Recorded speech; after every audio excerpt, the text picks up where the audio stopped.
गोयनका जी के साहित्यिक प्रवृत्ति तो विशेष रूप से विशेष भाव लेते हैं। विशेष रूप से वे जो भी साहित्यिक रचनाएं की हैं उन्होंने अहिंदी भाषा क्षेत्र के लोगों को, अहिंदी भाषा भाषी को दृष्टि में देखकर उन्होंने रचनाएं की हैं। तो सबसे पहले व्यावहारिक हिंदी, वे व्यवहार में जो किताब की पढ़ाई के साथ साथ व्यावहारिक रीति से हिंदी को कैसे उपयोग करते हैं, व्यावहारिक रूप से हिंदी को कैसे प्रयोग करते हैं, ये इस उद्देश्य को लेकर उसने व्यावहारिक हिंदी तो सबसे पहले अपनी मूल रचना उसने की।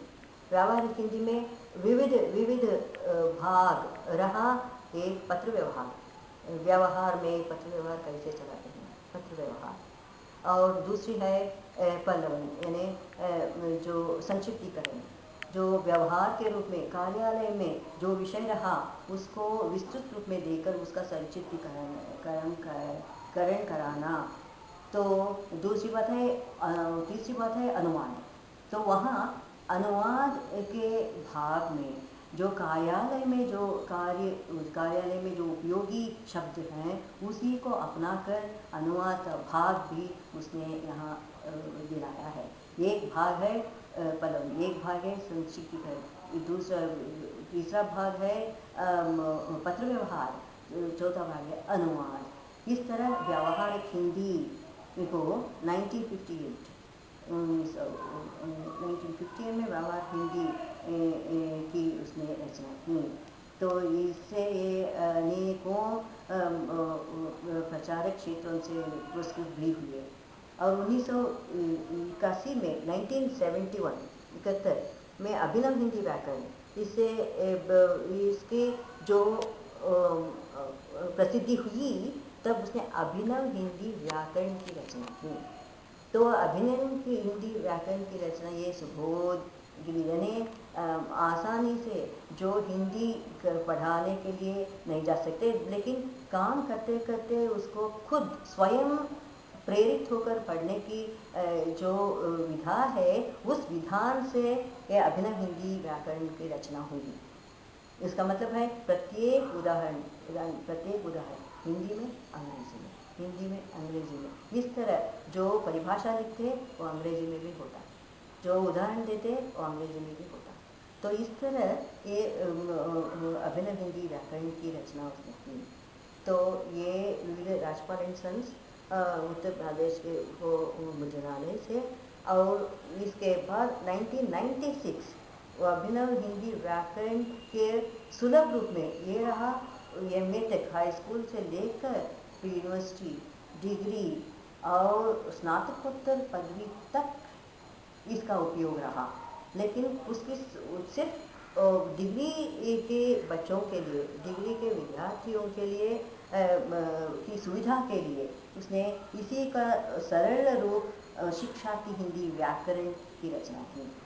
यानी सिर्फ ये परीक्षा की दृष्टि से, परीक्षा के नियम की दृष्टि से, परीक्षा के पाठ्यक्रम की दृष्टि से शिक्षा की हिंदी व्याकरण की रचना हुई 1996 में। ये व्याकरण के क्षेत्र में अत्यंत दिलचस्पी खास विषय व्याकरण ही रहा। और भले ही वे तुलसी रामायण उनके ऐच्छिक विषय है, फिर भी प्रचारक के हिंदी को प्रचार करने के उद्देश्य ये व्यावहारिक हिंदी की रचना उसने की। और कर्नाटक में प्रचारक थे पहले, तो इससे 1982 में कर्नाटक में हिंदी प्रचार की किताब उसने लिखी।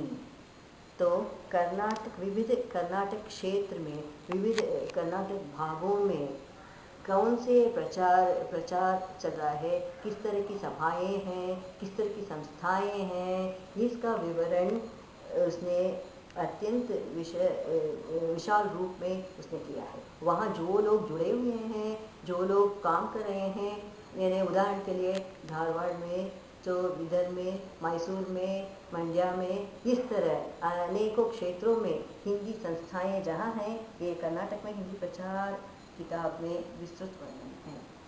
और हिंदी साहित्य का अध्यापन ये बहुत ही अत्यंत अत्यंत मुख्य रूप से उसने हिंदी साहित्य का अध्यापन, साहित्य यानी विशाल रूप में, विस्तृत रूप में 1983 में इसका प्रकाशन हुआ।